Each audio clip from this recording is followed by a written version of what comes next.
In today's video, I'm going to give you guys an in-depth overview of Roblox Studio. I'll be showing you guys how to maneuver Studio, use the tools, and explain the contents of the Explorer tab. Alright, the first thing we need to do is create a new place. We can do that by clicking the Roblox Studio app. From there, click New in the top left, and select Base Plate.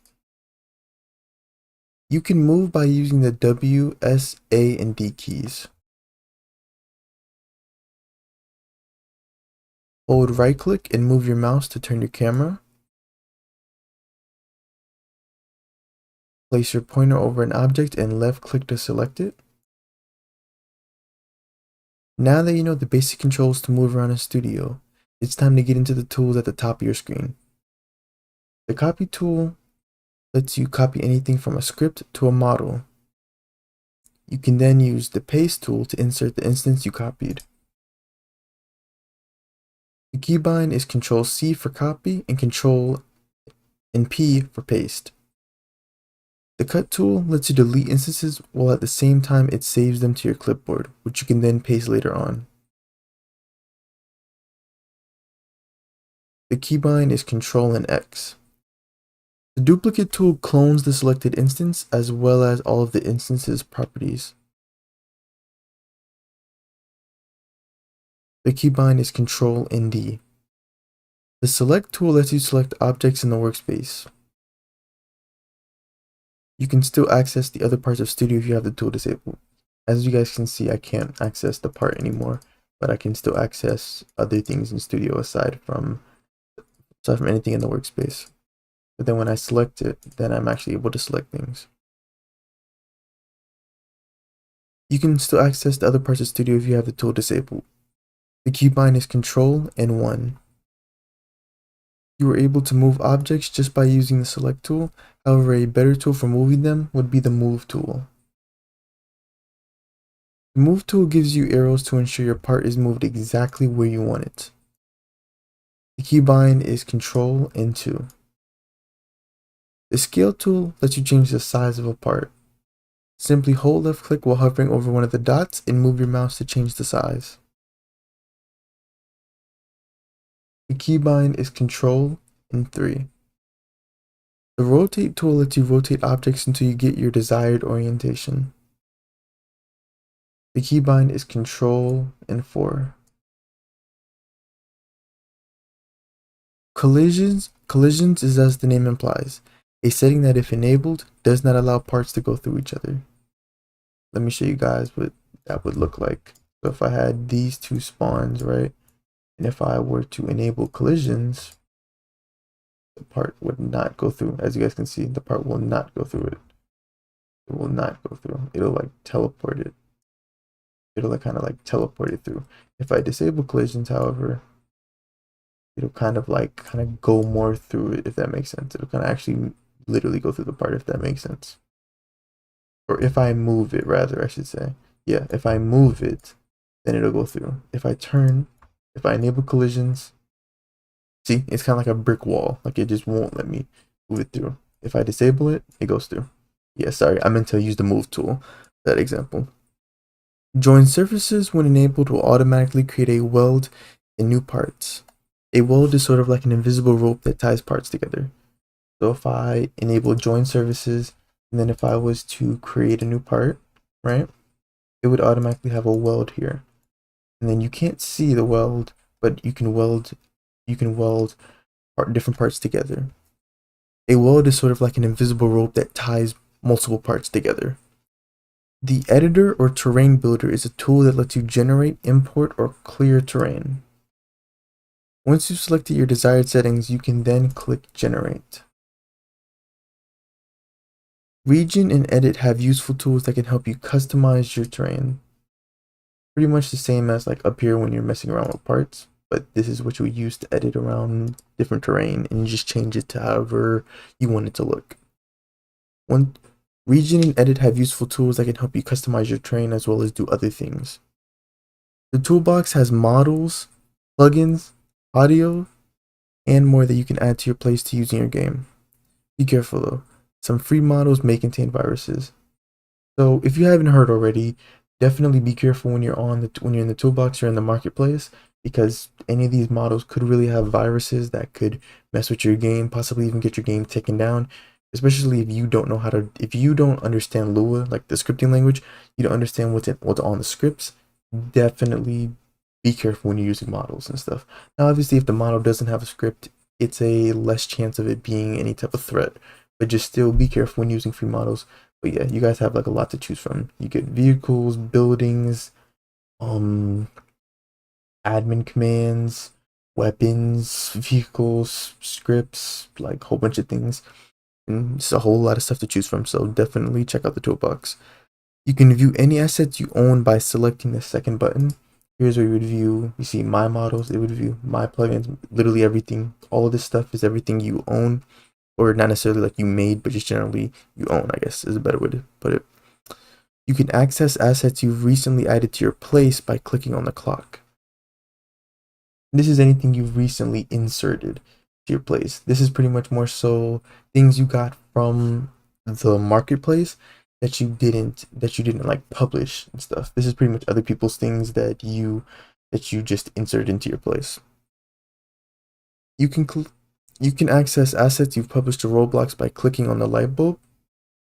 Now these are assets you've actually created yourself, or rather you published yourself. But it should really just be stuff you created though, for the most part. You can click part to insert either a block, spear, wedge, corner wedge, or cylinder. As you guys saw me already do earlier in the video, how I inserted a part. You can insert different types of parts you just selected, or you selected like this, whatever the current part is selected, it'll spawn that part when you just click the top. You can access the UI menu by clicking on the UI button. UI stands for user interface, and main menu is an example of UI. If you guys don't know what UI is, like, you know when you join the game and it's like, it says play, settings, update log, that is UI. Or say if like you just completed a quest and like a bar just loaded on your, like a bar just slid on your screen and it was like, congratulations, you've completed the quest, you've earned 200 cash, 500 XP, that is UI. Those are examples of UI. Import 3D lets you import 3D models files from software like Blender. You wouldn't really have to worry about this since you guys are, well, you guys should be new to Roblox Studio. Blender is a 3D modeling software where you can just make 3D models and stuff. That's what people make the really nice looking like attacks for fighting games and just generally cool looking effects. The material manager lets you change the material of any part, experiment with new materials, and combine them. And to be honest with y'all, I don't really know much about this, but yeah, as I said, you can change the materials, you can mess around, find whatever material you like.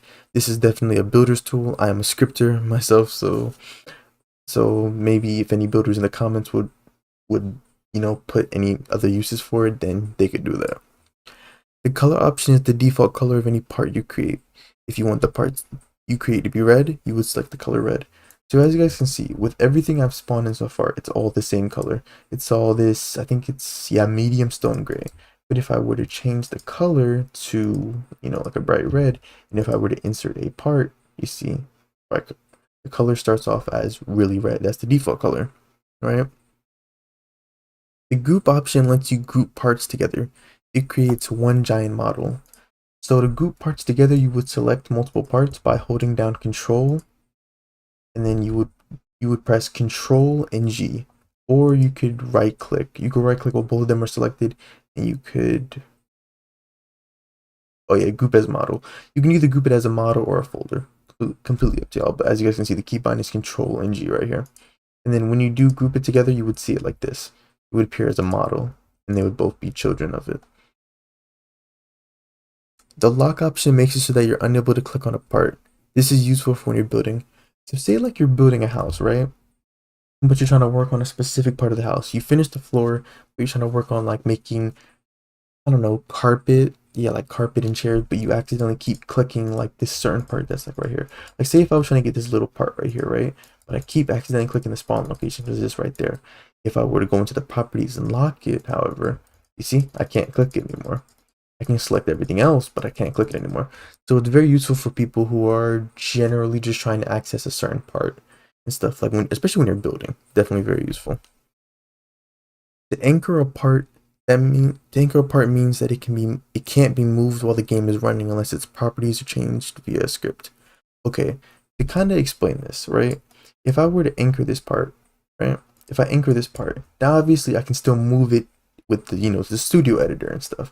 But if I were to join the game and if I were to try to move it, like walk into it, it would not move at all.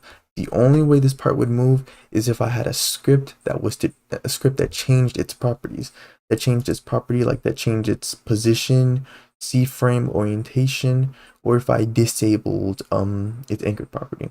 If it's not anchored, then like players would be able to like walk into it and move it instead of, like real life as you would be able to. So it's kind of like more realistic in real life. There are 3 different types of testing. Play simply starts up a studio test server. So if I click play, you guys will see my character load in, and this is a test server. Yeah, right here, there's my character. Then I spawn in and stuff. Then you have play here. Play here does the same thing but spawns you at your current position. So say if you want to test something for your game, right? But like you have like a really big map and you want to test something in a certain position, like literally you just want to go in real quick, see if this works, then you would do play here by using the drop down menu. And it would work the same as the first option, but you would spawn exactly where your camera was right before you clicked play here. Lastly, run doesn't spawn in your character. You're simply testing from the server side of the game. So if you were to select run, you wouldn't spawn in. As you can tell, it's faster because you're not loading in your character. All you're doing is just testing on the server side. It's almost as if you're testing your game without any actual players in the game, if that makes sense. It's really more so just to test like test any scripts that you want to run that don't require players to actually do anything. Resume would enable the test if you were to pause it, and clicking stop would end the test. I'll talk about testing in either part 3 or part 4. I'll go more in depth and show you guys the test section later on. Game settings is where you can enable or disable settings for your game. I'll explain this entire section in a later video. Don't worry, I will cover those portions of the settings later on. You can click team test to start a test with other developers in studio with you. Clicking exit would end the team test. So team testing is where you team test with other developers and stuff. Kind of in real time, you guys can team test and stuff on different devices, but y'all would all be like kind of in the same studio server. You would have to enable a thing called team create, which if you don't know, team create is pretty much where you're able to edit a place, but not just you're the only one editing. There's other developers editing. Other people have access and stuff. So I have a video that shows how to enable that if you're interested in that, which I'm pretty sure most of you are, because a lot of people prefer to develop with their friends rather than be a solo dev. But alright guys, we've officially went through all of the home options. It's time to explain the Explorer tab. I know I dropped a lot on you guys, so take a break if you need to. If not, let's get back to it. Alright, so we have the Explorer tab. If you couldn't tell, this is the Explorer tab. All of this is the Explorer tab because it says Explorer at the top. The Explorer tab is comprised of services. Each service serves its own purpose. All of these are services. The workspace, as many of you can already tell, is where your parts go. The workspace is essentially the map that the player is walking through. So the workspace it's one of the most useful services because, this is where you put your parts, your models, and everything. This is what the player sees in terms of like parts and stuff, not UI stuff. Here's where the player's camera is, the terrain and stuff. Your map would be in the workspace, right? And then plus there are some settings with workspace, like under properties, that you could change, like with gravity, wind. Definitely stuff to check out on your own time. Then we have the player service. The player service displays all players currently in a server. It's empty right now because I'm not testing. That's why it is empty. But if I were to click play, you guys will see my name pop up. Yep, right there. And as you guys can see, I don't know why my player didn't load in, but it doesn't matter. But anyway, as you guys can see, this is my player. I've loaded in right here. So all the players will pretty much be under this service. The lighting service lets you change the time of day, the colors of the sky, and any other changes to the visual aspects of the game. So if you're trying to change like the aesthetic to your game, you want the maybe sky to be darker, you want to change the backdrop from the regular Roblox default, you want to change how far the sun is, how big the sun is, how the moon and all that stuff, you would go to lighting, you would change, you just play around with these settings until you get, you get what you want and stuff. It's really like you play around with lighting for like 5 minutes, you understand how to do this, how to do that. Then the material service. The material service simply saves if whether or not you want to use a specific material. To be completely honest with y'all, this is like the one service I don't really understand, because again, this is like a service for like builders, because I don't build, I script, but I do understand obviously everything else. But yeah, it appears to me like it's kind of like you're pretty much saying whether or not, like, yes, I want to use this material or not and stuff. But yeah, you wouldn't really have to change anything here or use this at all. It's just kind of there and stuff. If anyone has any uses for it, let me know in the comments. I'd be interested to know. Moving on to replicated first. Replicated first is the first thing that runs for the player upon them joining. You would place loading scripts inside the service. So as the name implies, replicated first. So a little tip, when you see the word replicated usually refers to server and local side. The reason why they use the word replicated is because you're replicating something on the server as well as the local side. The difference between the two is the server side is where scripts are running for the entire server, all of the players, and like the overall game itself, while the local side is the client side. In other words, the player side. What's going on for the players and stuff. It's replicating itself because it's replicating like from server to client or from client to server. In other words, if a change is happening on the server side, it's happening to the client side. But that's assuming that that's what the script is doing, if that makes sense. Replicated storage and server storage are very similar. They both store things that can later be accessed by scripts. The main difference is that replicated storage can be accessed by both the client again is equal to player, and server, while server storage can only be accessed by the scripts that run on the server. The safer option is to use server storage, as it's more secure, as exploiters wouldn't be able to access anything you're storing there. Okay, so to kind of explain this, right?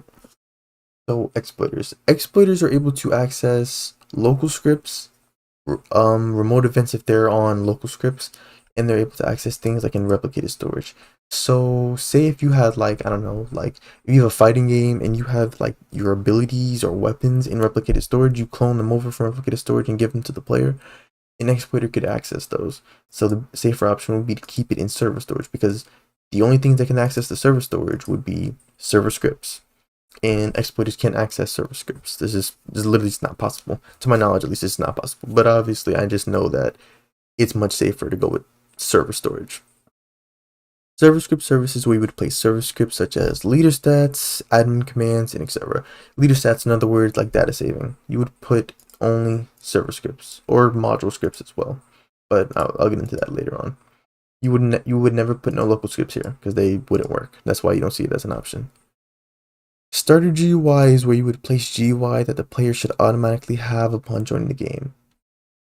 If you don't know what a GUI is, UI, I explained it earlier and stuff, but UI, it's like a main menu screen. For example, if I put a frame right here, this should look familiar to you guys. Or if I put a text button, that should look familiar to you guys, right? That's a screen GUI. Starter pack is where you would place tools that the player should automatically have upon joining the game. So y'all know when y'all join the game, right? Now, just a little word of advice, or not a word of advice, kind of like just a heads up. Some games do use custom hotbars. Now, in some other games, use the regular default Roblox like hotbar. And hotbar is the the 1, 2, 3, like the numbers with all your tools and stuff, right? You would put all your tools in starter pack, and those are the tools that the players will start with when they join the game.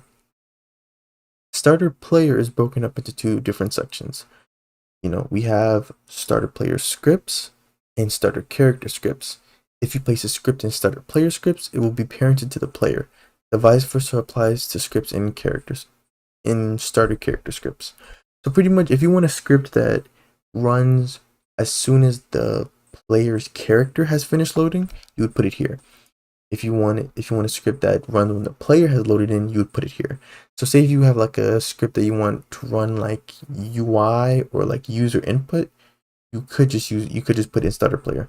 But if you want something like let me think. Like you want like every time the player's character jumps, this happens, you would put it in starter character because you'd want it to be when the character has loaded in, because the scripts can only work once the character has loaded in starter character scripts. Some of you may not see the team service. If you don't see it, click view at the top of your screen and click the second icon in the third row to open the command prompt. From there, type game get service parentheses quotation marks teams and press enter. Show you guys this real quick. Game get service teams and then enter. Right. It doesn't matter because I already have it. As you guys can see, I have it right here. But if you didn't have it, it should now pop up. You should now see the team service. The team service stores all of the teams in the game. You can have as many teams as you want. Feel free to customize the properties to your heart's content. You would simply add a team by just typing in team. You just add your team and then just change the color, auto assignable, and just change it from there. The sound service can be used to store audio that you plan to use in your game. It's pretty self-explanatory. You just insert a sound here, then you would just put your sound ID and you would use the sounds. Last but not least, the text chat service. There's not really much to do with the service aside from changing the properties if that's what you want to do. It's not really much. Like you can configure it, you can configure it and stuff. I mean, it definitely is of interest to some people, but I haven't personally really touched it, honestly. But whew, okay. I know it is laid a lot on you guys. My brain honestly hurts, and I already know all this too, which is honestly crazy. But as you guys can see, I only covered a few things from Studio. There's still much more to learn about. If the video was helpful, leave a like and consider subscribing for more tutorials. Leave a comment down below if I should drop a part 2. If you want access to my scripts, models, and more, you can become a channel member by clicking join next to the subscribe button. Thank you guys for watching, and I'll see y'all in the next video.